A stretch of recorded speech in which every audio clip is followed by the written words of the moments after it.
आज हम Indian economy में नेक्स्ट चैप्टर जो हमारा है एम्प्लॉयमेंट एंड अनएम्प्लॉयमेंट स्टार्ट करने जा रहे हैं। एम्प्लॉयमेंट एंड अनएम्प्लॉयमेंट, सबसे पहले हमारे पास आता है what is unemployment. What is unemployment? Unemployment क्या है? जैसा कि हम डेफिनेशन में लेते हैं, when people are able and willing to work, able है, willing to work, वर्क करना चाहता है, इश्यू क्या है work, at the existing wage rate, जो वेज रेट चल रही है मार्केट के अंदर, जिस मजदूरी दर के ऊपर वो काम करने के लिए रेडी है, लेकिन क्या है but are not getting work, उसे काम नहीं मिलता, उसे वर्क नहीं मिलता। तो हमारी इंडिया में पॉपुलेशन आपको बताया गया कि बहुत ज्यादा, डे बाय डे बहुत ज्यादा इंक्रीज हो रही है। उसके कंपैरिजन जो हमारे पास एम्प्लॉयमेंट है उसकी अपॉर्चुनिटीज क्या हो रही है, कम। तो इस समय जितनी भी पॉपुलेशन है वो एग्जिस्टिंग वेज रेट के ऊपर वर्क करने के लिए रेडी है, एबल है, विलिंग है, रेडी है वर्क करने के लिए, लेकिन उनको वर्क नहीं मिल रहा। जहां पे एक प्रॉब्लम हो रहा है, ये हमारे पास मेन प्रॉब्लम।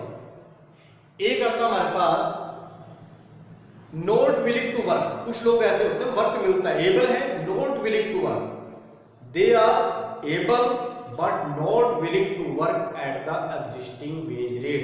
सपोज हम एग्जांपल लेते हैं कि एक डॉक्टर को कहते हैं कि आपको हम 50,000 रुपये सैलरी देते हैं कि आप काम करो। डॉक्टर कहता है मुझे 50,000 के ऊपर सैलरी के ऊपर वर्क नहीं करना। हम उसको अनएम्प्लॉयड के अंदर काउंट नहीं करेंगे, हम काउंट किससे करेंगे? Those people who are able and willing to work at the existing wage rate but are not getting work. जो लोग एबल हैं, विलिंग हैं एग्जिस्टिंग वेज रेट के ऊपर काम करने के लिए, लेकिन उनको वर्क नहीं मिलता, उसी को ही काउंट करते जिनको वर्क नहीं मिलता। लेकिन उसको काउंट नहीं करना जो क्या है, not willing to work at the existing wage rate. ध्यान रखना स्टूडेंट्स हमेशा, not willing to work, work तो मिल रहा है but they are not ready, not willing नहीं है उनकी कि हम वर्क करें हम at the existing wage rate. तो नेक्स्ट पॉइंट हमारे पास क्या है, तो ये आपको क्लियर हो गया।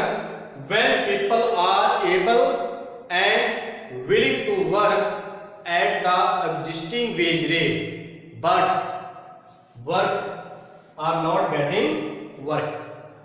Who is a worker? Worker किसे कहते हैं? जो किसी भी प्रोडक्शन एक्टिविटी में एंगेज होता है, अपने आप को एंगेज रखता है। वो किसके अंदर कंट्रीब्यूट कर रहे हैं? जीडीपी के अंदर कंट्रीब्यूट। चाहे वो फैक्ट्री वर्कर हो, चाहे वो एक फार्मर हो, चाहे वो एक टीचर हो, कोई भी जो वर्क कर रहा है, जो किसके अंदर अपने आप को उसने लगा रखा है, प्रोडक्शन एक्टिविटी के अंदर, उसको हम क्या बोलते हैं? वर्कर बोलते हैं। जो वर्क क्या करता है? प्रोडक्शन करता है। इसमें गुड्स का प्रोडक्शन हो सकता है, सब्सिडी का हो सकता है, दोनों ही बातें हम इसके अंदर ले सकते हैं। तो who is a worker? A worker is an individual who is engaged in some production activity. Production activity के अंदर वो अपने आप को क्या किया हुआ उसने लगा रखा है, और वो किसके अंदर कंट्रीब्यूट कर रहा है? जीडीपी में। इसमें कंट्रीब्यूट करता है वो अपना, जो हमारी कंट्री की जीडीपी है उसके अंदर वो क्या कर रहा है? कंट्रीब्यूट कर रहा है, अपना योगदान दे रहा है। तो दो पॉइंट किए स्टूडेंट्स हमने, व्हाट इज अनएम्प्लॉयमेंट, और दूसरा पॉइंट क्या हमने किया, हु इज ए वर्कर। तो आप इसको नोट करें। आगे नेक्स्ट पॉइंट मैं आपको करवा रहा हूं, self employed and hired workers क्या होते हैं। स्टूडेंट्स आगे नेक्स्ट पॉइंट है हमारे पास इसी में, self employed and hired workers. Self employment, जहां सेल्फ एम्प्लॉयड, जिनके पास अपना खुद का बिजनेस है, अपना खुद का रोजगार है, जो किसी के लिए वर्क नहीं करते। और हायर्ड वर्कर्स जो किसी के लिए वर्क करते हैं, वर्क फॉर अदर्स, और उसके बदले में क्या मिलता है उनको? Salary, wages. तो अब हम इसमें एग्जांपल भी लेके चलते हैं। खुद का वर्कर किसका हो सकता है? जैसे एक फार्मर है, वो अपने खेत में खुद वर्क करता है, जहाँ एक फैक्ट्री होगी किसी की, वो अपनी फैक्ट्री खुद की लगा रखी है, उसका खुद का बिजनेस होगा, कोई शॉपकीपर होगा जो खुद का उसका बिजनेस है। तो जो हमने अपना खुद का बिजनेस अडॉप्ट किया है उसे हम क्या बोल देते हैं, सेल्फ एम्प्लॉयड। और यदि हम दूसरों के लिए वर्क करते हैं, जैसे एक टीचर का एग्जाम्पल ले सकते हैं, चाहे वो प्राइवेट स्कूल में वर्क कर रहे हैं चाहे वो गवर्नमेंट में, जहाँ कोई फैक्ट्री वर्कर का ले सकते हैं। एक जो फैक्ट्री वर्कर्स वो किसी दूसरे की फैक्ट्री में वर्क जाके काम करता है तो वो भी क्या कहलाएगा, हायर्ड वर्कर। ऐसा हम डॉक्टर का भी ले सकते हैं, यदि उसका खुद का क्लिनिक है, खुद का हॉस्पिटल है, उसका सेल्फ एम्प्लॉयड है, यदि उसने कहीं जॉब कर रहा है तो वो किस में आ जाएगा, हायर्ड वर्कर में आ जाएगा। इसमें हम क्या लेके चलते हैं, सेल्फ एम्प्लॉयड की definition, these are those workers who are engaged in their own business or own profession, जो अपने खुद के बिजनेस में हैं या खुद के प्रोफेशन में एंगेज हैं, जिनके पास अपना खुद का रोजगार है।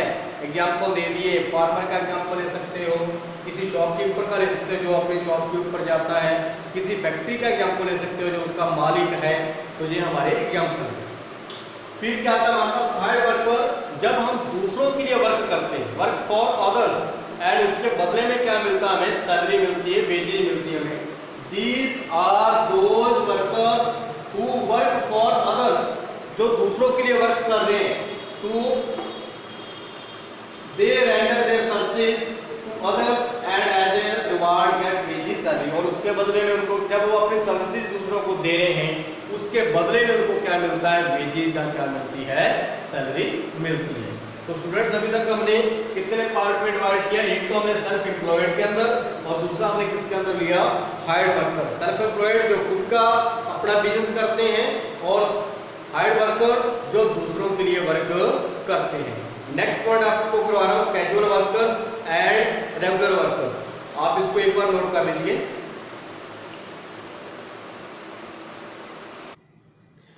हाँ जी स्टूडेंट्स, आगे हमने टू पार्ट में डिवाइड कर लिया हायर्ड वर्कर्स को। एक तो हमारे पास कैजुअल वर्कर्स आ गए, दूसरे हमारे पास क्या आ गए, रेगुलर वर्कर्स। कितने पार्ट में हमने हायर्ड वर्कर्स को डिवाइड किया है, टू पार्ट्स में, कैजुअल एंड रेगुलर। तो हमारे पास कैजुअल वर्कर्स क्या हैं, जो डेली वेजर्स होते हैं। कई बार वर्क होता है तो हम उनको रख लेते हैं, वर्क नहीं होता तो उनको वर्क नहीं मिलता। ये हमारे डेली वेजर्स होते हैं और उनको किसी भी प्रकार की जो सोशल सिक्योरिटी बेनिफिट्स होते हैं, after job pension, gratuity, PF, ऐसा उनके लिए कुछ भी नहीं होता और ना ही उनके लिए कोई परमानेंट पे रोल होता है।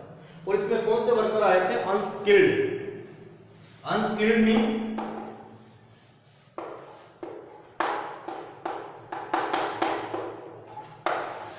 अनस्किल्ड वर्कर्स आते हैं। अनस्किल्ड वर्कर जैसे हम एग्जांपल ले सकते हैं, मजदूर लोग जो होंगे, जो चिनाई का, मिस्त्री का काम करते हैं, कंस्ट्रक्शन वर्क का काम करते हैं, उसको हम इसके अंदर लेकर चलते हैं। तो इसकी डेफिनेशन एक बार आप देख लें, these are the daily wages. तो इसको हम क्या बोलते हैं, डेली वेजेस कहते हैं। They are not hired by their employers on regular basis. उनको रेगुलर बेस के ऊपर हायर नहीं किया जाता।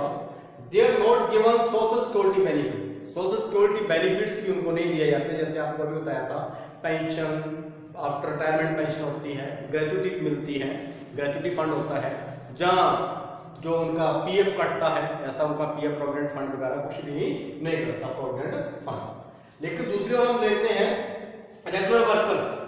तो रेगुलर वर्कर्स कौन से बेस पे होंगे, जो परमानेंट बेस पे होते हैं, उनका पे रोल होता है और उनको ऑल सिक्योरिटी बेनिफिट्स दिए जाते हैं, pension, after retirement pension, gratuity, provident fund. तो इसमें क्या है हमारे पास, these are on permanent basis पे होते हैं, payroll of their employees, they are entitled to all social security benefits including pension, gratuity and provident fund। तो ये कौन से बेस पे होते हैं स्टूडेंट्स, परमानेंट बेस पे होते हैं। ये हमारे पास जितने भी वर्कर होते हैं और उनका पे रोल होता है, these are the permanent payroll of their employers। तो किसके द्वारा, एम्प्लॉयर्स के द्वारा पे रोल तैयार किया जाता है, परमानेंट बेस पे होते हैं, रेगुलर होते हैं और उनको ऑल सिक्योरिटी बेनिफिट्स दिए जाते हैं। आफ्टर रिटायरमेंट पेंशन होती है, ग्रेचुइटी फंड वगैरह मिलता है, प्रोविडेंट फंड इनका होता है। तो आज हम स्टूडेंट्स इतना ही करेंगे। अभी आपको मैंने करवाया है who is unemployed, who is a worker, फिर आपको करवाया सेल्फ एम्प्लॉयड क्या होते हैं, हायर्ड वर्कर्स क्या होते हैं। हायर्ड वर्कर्स को आगे हमने कितने पार्ट्स में डिवाइड कर लिया, 2 पार्ट्स में। एक हमने लिया है कैजुअल वर्कर्स, एक हमने क्या लिए हैं रेगुलर वर्कर्स। तो कैजुअल की डेफिनेशन बता दी, कैजुअल में क्या आते हैं अनस्किल्ड, और जो रेगुलर होते हैं उसके अंदर क्या आता है हमारे पास स्किल्ड। जैसे हम इसका एग्जांपल ले सकते हैं, कोई इंजीनियर है, कोई भी ऐसी जो जॉब कर रहे हैं तो वो किसके अंदर आ जाएंगे हमारे पास रेगुलर बेसिस पे आ जाएंगे, परमानेंट बेसिस पे ऊपर आ जाएंगे जो स्किल्ड वर्कर्स होते हैं। तो आज हम इसके अंदर इतना ही करेंगे, आप इसको करोगे, आगे नेक्स्ट लेक्चर के अंदर आपको आगे नेक्स्ट इसका पार्ट समझाया जाएगा। Okay, thank you students.